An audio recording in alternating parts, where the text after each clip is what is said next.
இந்த உலகத்துல மனுஷங்களை தவிர மற்ற எல்லா உயிரினங்களுக்குமே வேலை கிடைக்குது.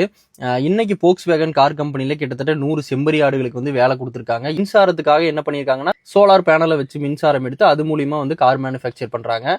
ஸோ இந்த சோலார் வந்து வச்சிருக்கிற இடத்துல பாத்தீங்கன்னா புல்லு வந்து அதிகமா முளைச்சிருது அப்படின்னு சொல்லிட்டு அதுக்கு தனியா வந்து மேன் பவர் வச்சு இந்த ஒர்க்கை வந்து பண்ணிட்டு இருந்தாங்க.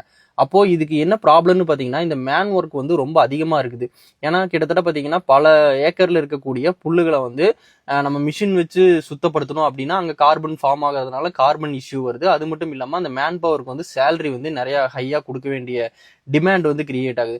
இதை எல்லாமே பார்த்து அந்த Volkswagen கார் கம்பெனிக்காரங்க என்ன பண்ணியிருக்காங்கன்னா, கிட்டத்தட்ட 100 செம்மறி ஆடுகளை வாங்கி அந்த சோலார் பேனல் புல்லு இருக்கிற இடத்துல வந்து மேய விட்டுருக்காங்க. அது மூலியமா வந்து இவங்களுக்கு வந்து அந்த மேன் பவரும் தேவையில்லை, அவங்களுக்கு கொடுக்குற வந்து சம்பளமும் வந்து மிச்சம் தானே அப்படின்னு சொல்லிட்டு இதை பண்ணியிருக்காங்க.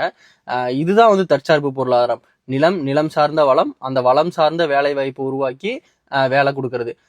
சொல்லப்போனா வந்து மனுஷங்களை விட இந்த இடத்துல ஆடுகள் முக்கியம். அப்போ நம்ம ஆடு வளர்க்கறத வந்து அவமானமா பார்க்க முடியாது.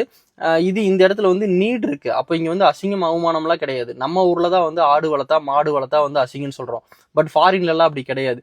சீமான் சொன்னா இங்க நம்ம சிரிக்கிறோம். பட் ஃபாரின்ல எல்லாமே வந்து தற்சார்பு பொருளாதாரம் தான் வந்து அவங்க கையில் எடுத்து பண்ணிட்டு இருக்காங்க. ஆனா இங்கதான் நம்ம வந்து அதை ஒரு அசிங்கமாகவும் அவமானமாகவும் பார்த்துட்டு அதை எப்படி யூட்டிலைஸ் பண்றது, நம்மளுடைய பிசினஸுக்கு மற்ற உயிரினங்களை எப்படி யூஸ் பண்றதுன்னு நம்ம தான் வந்து ஒரு ஐடியாலஜி இல்லாம இருக்கும்.